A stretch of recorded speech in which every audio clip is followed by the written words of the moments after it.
Bonjour à chacun d'entre vous.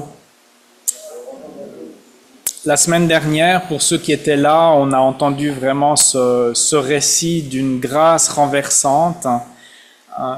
Et si vous n'étiez pas là ou si vous n'avez pas eu la chance d'entendre la prédication de la semaine dernière, allez sur YouTube pour l'écouter. Cette femme prise en flagrant délit d'adultère et on l'amène à Jésus. On veut piéger Jésus, mais finalement, voilà ce qui était le contexte. Et aujourd'hui, on continue dans Jean 8, les versets 12 à 29.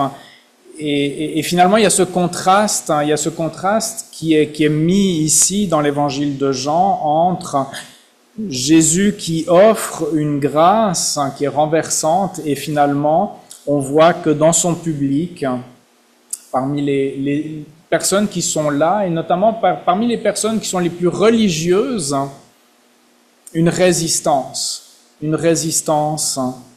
à cette grâce. Alors, lisons ce texte une première fois, puis après on va le repasser en faisant sortir quelques éléments que j'aimerais souligner. Donc dans Jean 8, à partir du verset 12, nous allons lire jusqu'au verset 29. Jésus leur parla de nouveau. Il dit, « Je suis la lumière du monde. Celui qui me suit ne marchera pas dans les ténèbres, mais il aura au contraire la lumière de la vie. » Là-dessus, les pharisiens lui dirent, « Tu te rends témoignage à toi-même, ton témoignage n'est pas vrai. » Jésus leur répondit, « Même si je me rends témoignage à moi-même, mon témoignage est vrai car je sais d'où je suis venu et où je vais. Quant à vous, vous ne savez pas d'où je viens ni où je vais. Vous, vous jugez de façon humaine, moi je ne juge personne. Et si je juge, mon jugement est vrai, car je ne suis pas seul, mais le Père qui m'a envoyé est avec moi. Il est écrit dans votre loi que le témoignage de deux personnes est vrai. Or, je me rends témoignage à moi-même, et le Père qui m'a envoyé me rend aussi témoignage. » Ils lui dirent donc, « Où est ton Père ?» Jésus répondit, « Vous ne connaissez ni moi, ni mon Père. Si vous me connaissiez, vous connaîtriez aussi mon Père. » Jésus dit ces paroles alors qu'il enseignait dans le temple à l'endroit où était le trésor, et personne ne l'arrêta parce que son heure n'était pas encore venue. Là, une deuxième partie. Jésus leur dit encore, « Je m'en vais et vous me chercherez, mais vous mourrez dans votre péché, car vous ne pouvez pas venir là où je vais. » Là-dessus, les Juifs dirent, « Va-t-il se tuer, puisqu'il dit, vous ne pouvez pas venir où je vais ?» Jésus leur dit, « Vous êtes d'en bas, moi je suis d'en haut. Vous êtes de ce monde, moi je ne suis pas de ce monde. C'est pourquoi je vous ai dit que vous mourrez dans vos péchés. En effet, si vous ne croyez pas que moi je suis, vous mourrez dans vos péchés. »« Toi, qui es-tu » lui dirent-ils.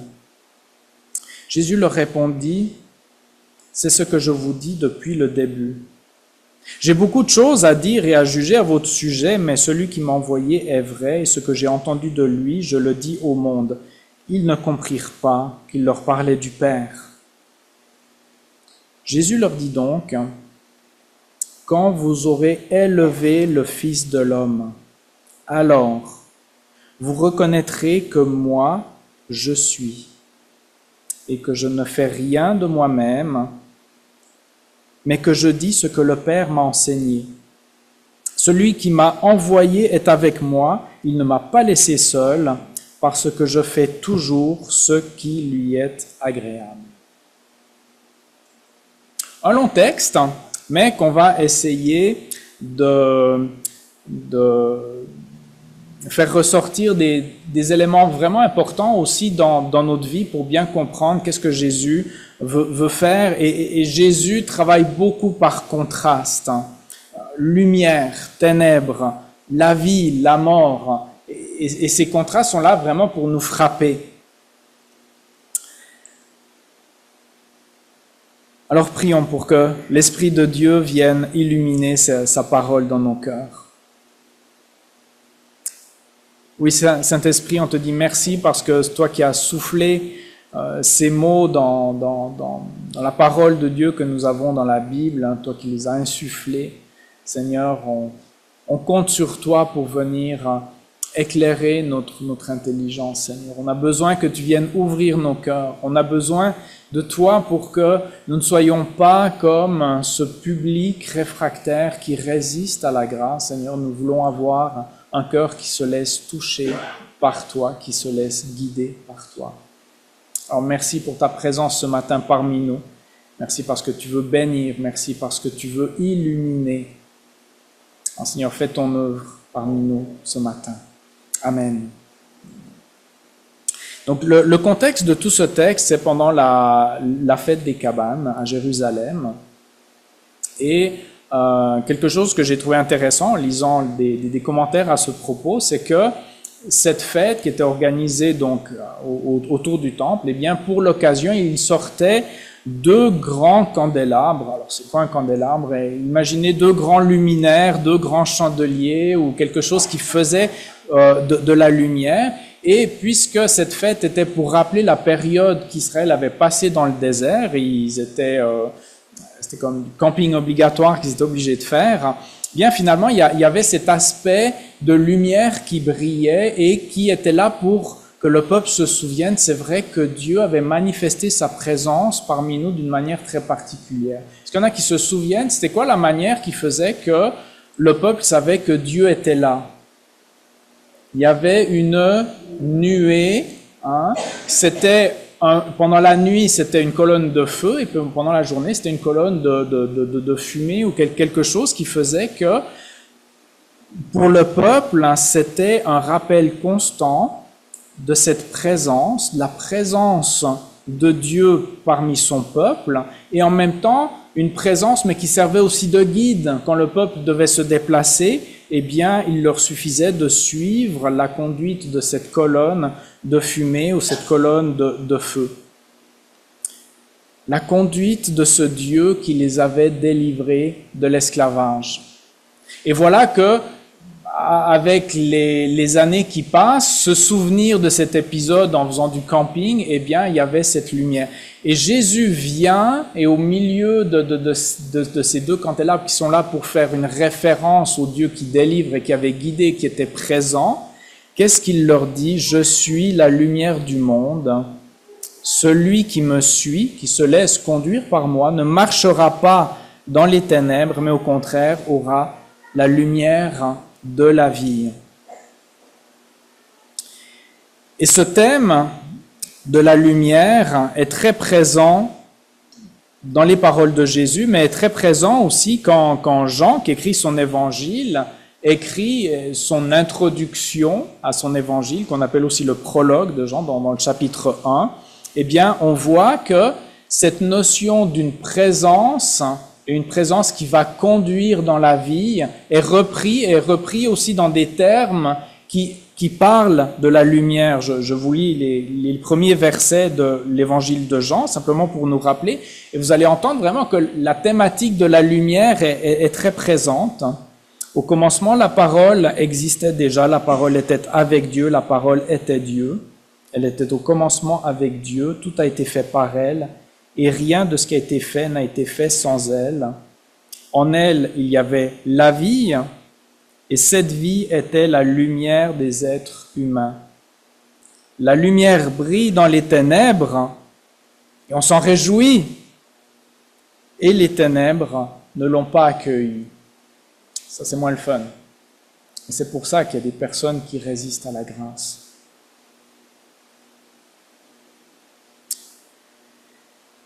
Et Jean-Baptiste, qui n'était pas la lumière, mais qui était venu pour rendre témoignage de la lumière, il dit, cette lumière était la vraie lumière qui, en venant de le monde, éclaire tout être humain. Elle était dans le monde et le monde a été fait par elle, pourtant le monde ne l'a pas reconnue. Elle est venue chez les siens, mais les siens ne l'ont pas accueillie. Mais à tous ceux qui l'ont accueillie, là, c'était très, très heureux d'entendre ce verset ce matin, tous ceux qui l'ont accueilli, tous ceux qui l'ont accepté, à ceux qui croient en son nom, elle a donné le droit de devenir enfant de Dieu. Voyez-vous, toute cette thématique autour de la lumière dans l'évangile de Jean. Et Jésus qui maintenant vient et qui dit, cette lumière, eh bien, c'est moi. Suivez-moi et vous ne marcherez plus dans les ténèbres. Vous aurez un guide fiable dans les déserts de votre vie. Moi qui vous ai délivré, suivez-moi, vous aurez la vie.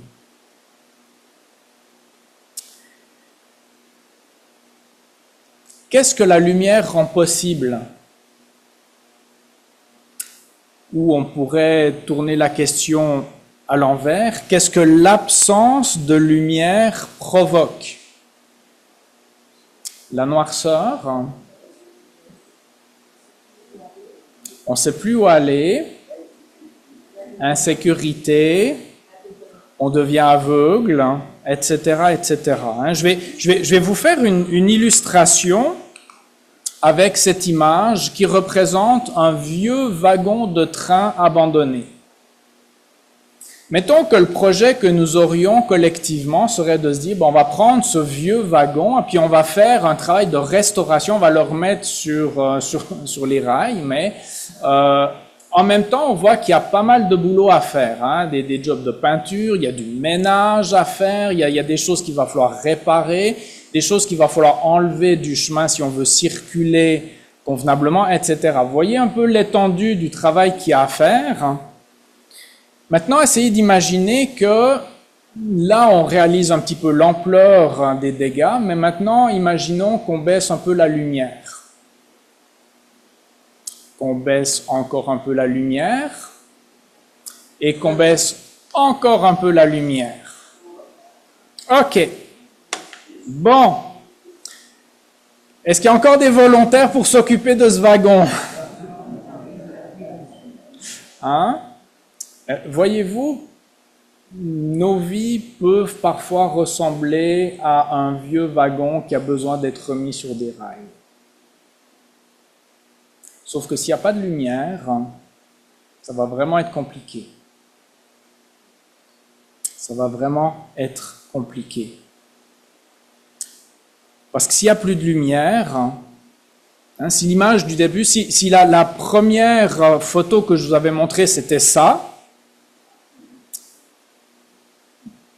on ne sait pas vraiment où on est, on ne sait pas c'est quoi, comment est-ce qu'on peut faire un état des lieux, comment est-ce qu'on peut savoir comment faire le ménage là-dedans. Déjà, en essayant de circuler à l'intérieur, on risque de se prendre les pieds un grand nombre de fois, on risque de faire des chutes, de se blesser, etc., etc., etc. La lumière est indispensable pour faire ce genre de travail. Et si on continue à creuser autour de cette question, c'est de réaliser, la plupart d'entre nous, la majorité, eh bien, nous avons au moins connu une certaine période de notre vie où nous étions capables de voir avec nos yeux. Maintenant, essayons de nous placer dans la situation de quelqu'un qui est aveugle depuis sa naissance. Essayez de vous mettre à la place de cette personne et maintenant, essayez de comprendre quelqu'un qui vous expliquerait à quoi ressemble le monde qui nous entoure. On aurait bien de la difficulté à saisir toute l'étendue de la variété de formes, de couleurs du monde qui est là. Et avec raison, quelqu'un qui n'a plus la capacité de voir, eh bien, c'est très handicapant.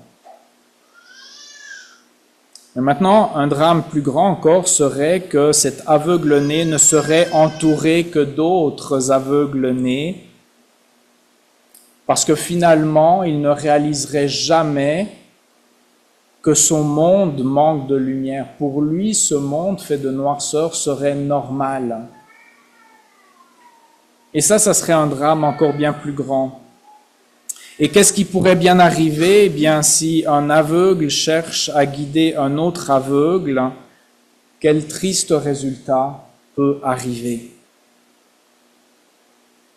Alors, Jésus, dans la suite de ce récit, eh bien, vient nous éclairer, excusez l'expression, mais vient mettre un peu de lumière sur qu'est-ce qui se passe au niveau spirituel quand la lumière est absente, quand la lumière est rejetée, quand on ne veut pas entrer, laisser entrer la lumière dans nos vies et quand on résiste à la grâce qui nous est faite par Dieu.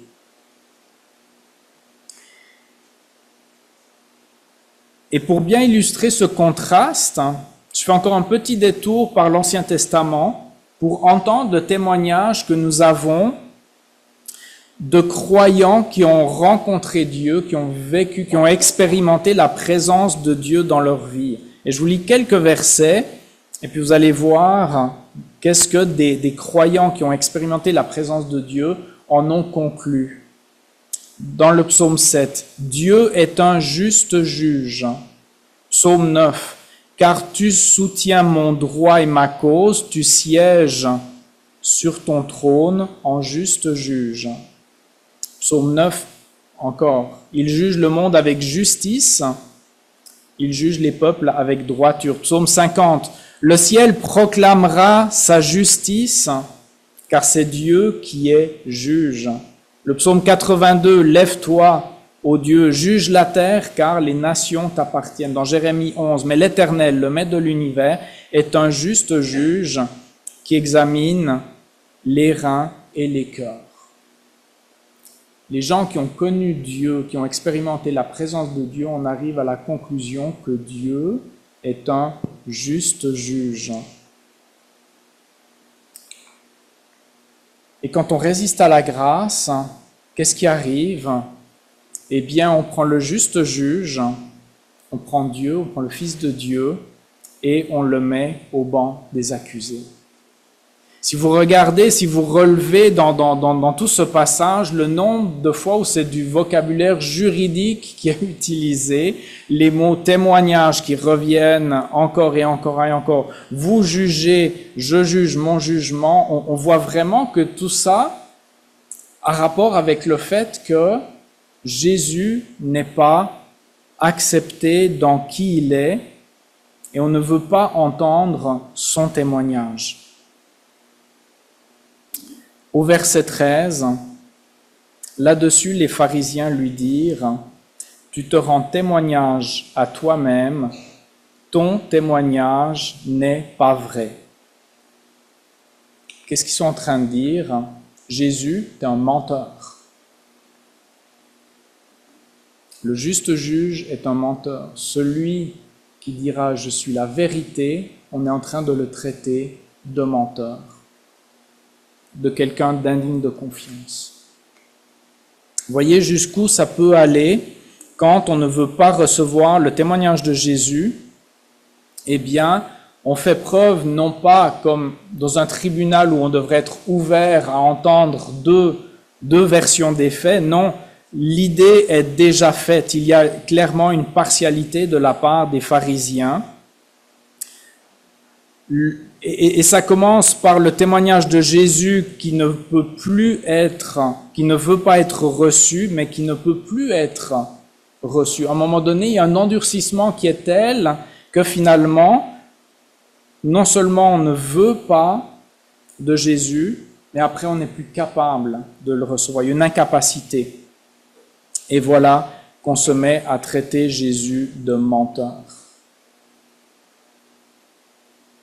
Et dans ce passage, on voit là au verset 15, « Vous jugez de façon humaine, et moi je ne juge personne. » Ici, Jésus fait référence à ce qu'il avait déjà dit dans Jean au chapitre 3, où dans sa première venue, en tant que sauveur, il dit ceci dans Jean 3, 17, « Dieu en effet n'a pas envoyé son Fils dans le monde pour juger le monde, mais pour que le monde soit sauvé par lui. » Donc, tout de suite, le rôle de Jésus, c'est vraiment d'avoir ce rôle de venir apporter une solution à la gravité du monde dans lequel il est.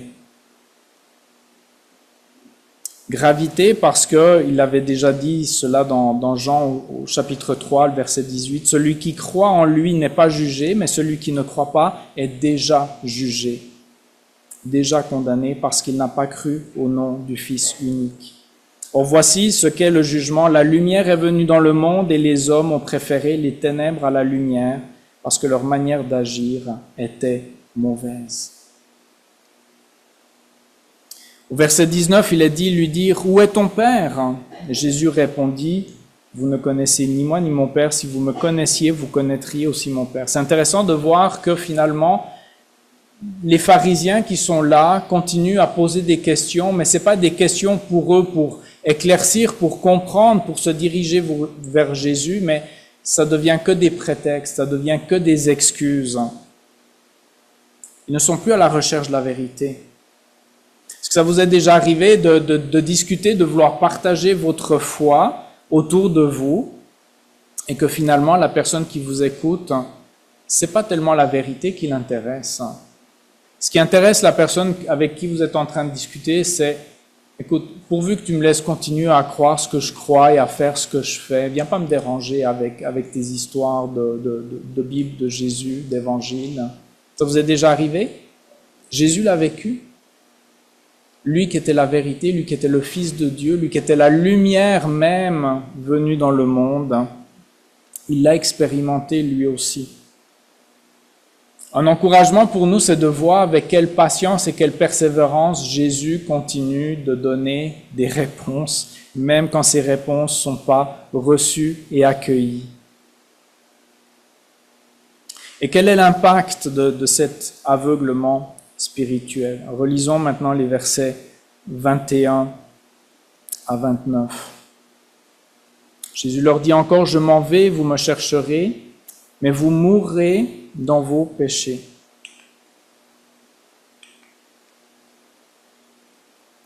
Là-dessus, les Juifs dirent, va-t-il se tuer, puisqu'il a dit, vous ne pouvez pas venir où je vais. On voit combien ils ont de la difficulté à saisir même les paroles de Jésus. Et Jésus continue d'expliquer. Il leur dit, vous êtes d'en bas, moi je suis d'en haut. Vous êtes de ce monde, moi je ne suis pas de ce monde. C'est pourquoi je vous ai dit, vous mourrez dans vos péchés. En effet, si vous ne croyez pas que moi je suis, vous mourrez dans vos péchés. Toi, qui es-tu? Lui dirent-ils. Plus ça va, moins les questions qu'il pose font du sens. On voit qu'ils sont vraiment pas trop intéressés de laisser Jésus changer leur pensée, leur manière de voir. Jésus leur a dit, c'est ce que je vous dis depuis le début. Il n'y a pas d'impatience dans les paroles de Jésus, mais c'est intéressant de voir certaines traductions en français qui disent, mais c'est pourtant ce que je vous répète depuis le commencement. Quand est-ce que vous allez laisser la lumière venir éclairer? Mais la lumière est là. Jésus le dit, je suis la lumière du monde. Donc qu'est-ce qui se passe? Ce n'est pas un problème de lumière, c'est un problème, on ne laisse pas entrer cette lumière. On ne l'accueille pas. On ne dit pas, viens, entre, illumine, fais ton travail dans ma vie, éclaire. Et alors, le plus que ça va, le plus qu'on cherche, le plus qu'on va à tâtons et le moins qu'on trouve, et le plus qu'on continue à retomber encore et encore. Verset 26, j'ai beaucoup de choses à dire et à juger à votre sujet, mais celui qui m'a envoyé est vrai. Ce que j'ai entendu de lui, je le dis au monde. Ils ne comprirent pas qu'il leur parlait du Père. Jésus leur dit donc, quand vous aurez élevé le Fils de l'homme, alors vous reconnaîtrez que moi je suis et que je ne fais rien de moi-même, mais que je dis ce que mon Père m'a enseigné, celui qui m'a envoyé est avec moi. Il ne m'a pas laissé seul parce que je fais toujours ce qui lui est agréable.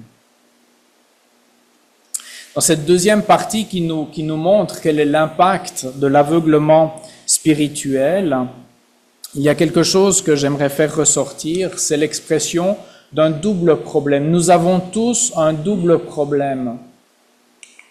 Au verset 21, Jésus dit, « Vous mourrez dans votre péché » au singulier. Mais remarquez qu'au verset 24, Jésus transforme un petit peu en répétant « Vous mourrez dans vos péchés » au pluriel. Et quel est ce double problème?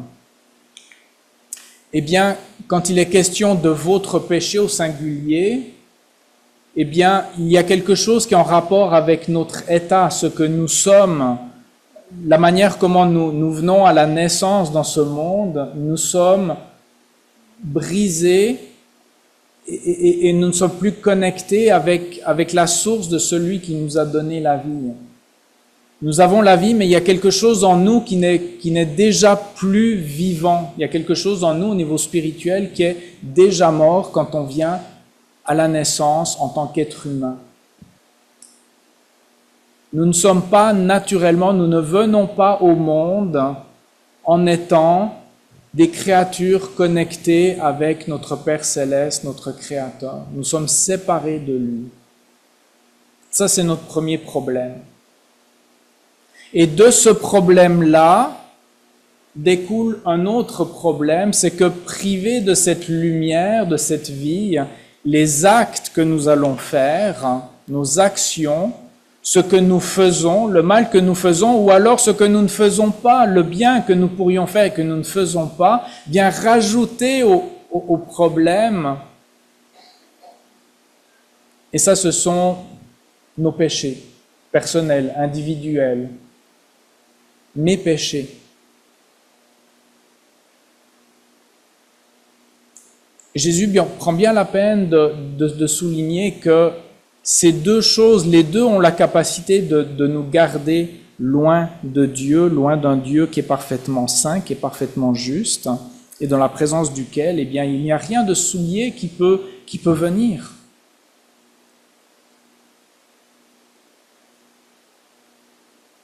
Et regardez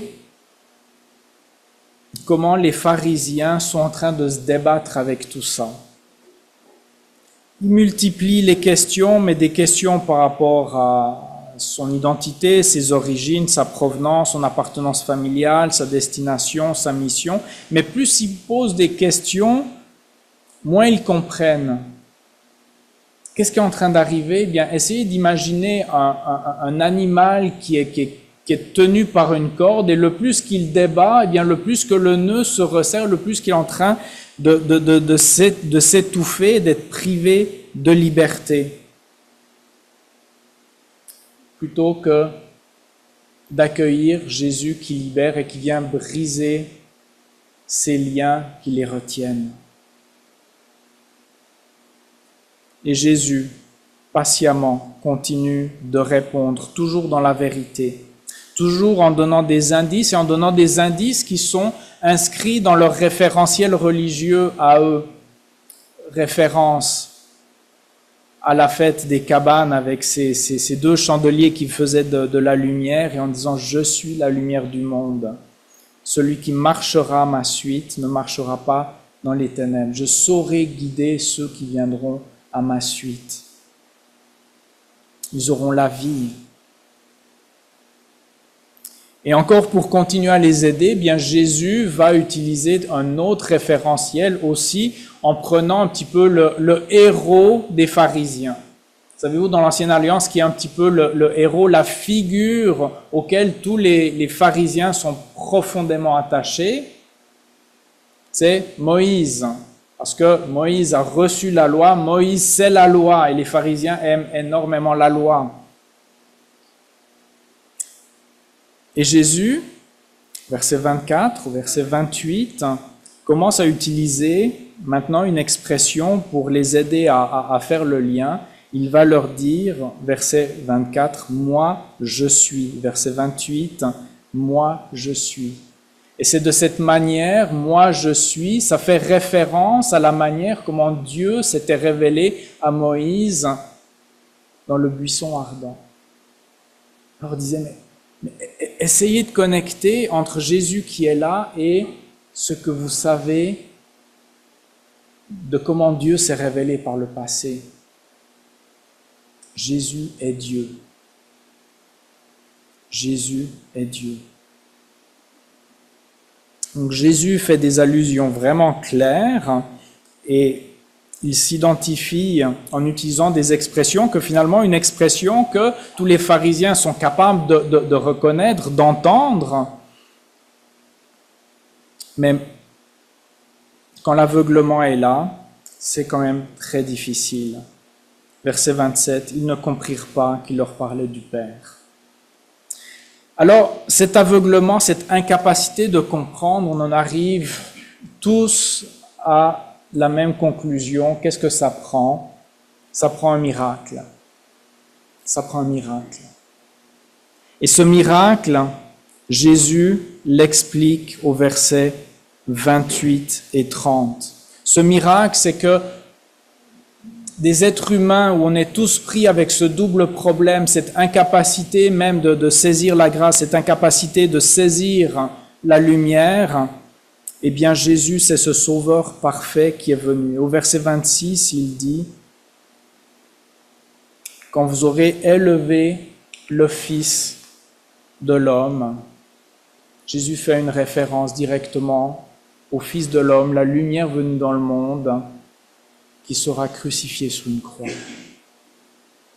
Quand vous aurez élevé le Fils de l'homme, alors vous reconnaîtrez que moi, je suis. Que je ne fais rien de moi-même, mais que je dis ce que le Père m'a enseigné. Et là, Jésus essaie de bâtir la plus grande proximité possible et compréhensible pour les Juifs entre le Père et lui-même. Jésus est Dieu. Celui qui m'a envoyé est avec moi. Il ne m'a pas laissé seul parce que je fais toujours ce qui lui est agréable. Jésus se présente comme un être humain qui est en même temps Dieu, mais qui est en même temps pleinement humain. Et en tant qu'être humain, il dit « Je fais toujours ce qui lui est agréable ». Je ne vais pas vous faire lever la main parce que je pense que ça serait prétentieux si quelqu'un parmi nous pouvait dire « Ah ben moi, je fais toujours ce qui est agréable à Dieu ». Ça serait redoutable de lever la main si je vous posais cette question-là. On comprend pourquoi. Parce que ça serait de l'orgueil. Et justement, quand Jésus dit « Je ne fais rien de moi-même », on voit qu'en Jésus-Christ, il n'y a aucune once d'orgueil. Il n'y a pas d'orgueil. Il répète ce que le Père lui a enseigné. Il y a vraiment une proximité. Ils sont vraiment collés ensemble. C'est le Père qui m'a envoyé, le Fils a obéi et il est là, il fait la mission. Mais il ne la fait pas tout seul, il est avec le Père est constamment avec lui. Et Jésus est celui qui fait toujours ce qui lui est agréable. Jésus est le Sauveur parfait. Jésus est celui qui est capable de faire ce miracle, de prendre des personnes qui jusque-là sont réfractaires à la grâce, réfractaires à la lumière. Mais Jésus est celui qui est capable de faire que, au moindre indice où la personne dit « À quoi ça ressemblerait ma vie si je laissais entrer un petit peu de lumière ?» Jésus est là, à la porte, et il est prêt à entrer. Son amour, sa grâce est encore disponible aujourd'hui.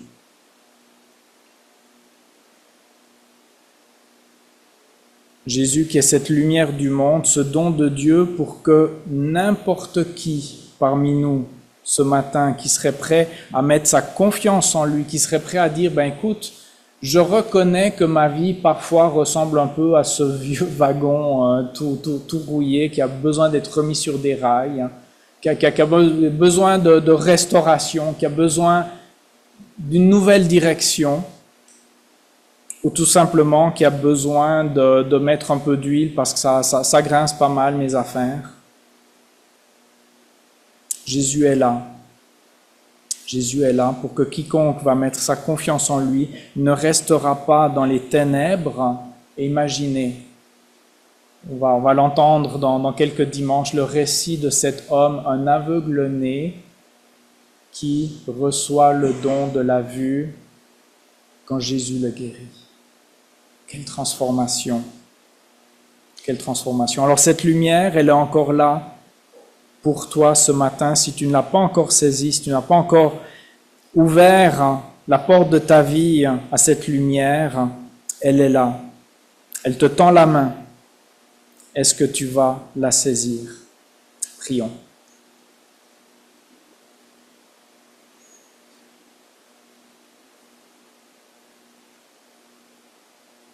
Jésus, toi qui as tant donné, on parlait de générosité tout à l'heure, Et Seigneur, on voit bien que notre générosité pourra jamais être à l'échelle de la générosité que toi, tu as manifestée. Alors Seigneur, nous voulons nous émerveiller de ta générosité. Nous voulons nous émerveiller de ton désir d'être présent, de ton désir d'être celui qui garde, qui guide, qui protège. Seigneur, on reconnaît aussi que si facilement nous pouvons fermer les volets. Mais Seigneur, ton esprit ce matin dans chacune de nos vies nous dit non, ouvre grand les portes, ouvre grand les fenêtres, laisse entrer la lumière. Cette lumière va te faire un grand bien, cette lumière va rapporter la vie, va rapporter la paix, va rapporter le shalom. En Seigneur, guide et dirige comme tu sais le faire vers des chemins de vie, des chemins où les déserts pourront à nouveau refleurir. Et merci parce qu'on sait que quand il y a des fleurs, eh bien les fruits ne tardent pas à venir. Seigneur, merci parce que tu veux que nos vies soient fructueuses pour toi. Seigneur, accueille nos prières qui ce matin te demandent, Seigneur, envoie-nous encore plus de lumière dans nos vies. Dans le nom de ton Fils Jésus. Amen.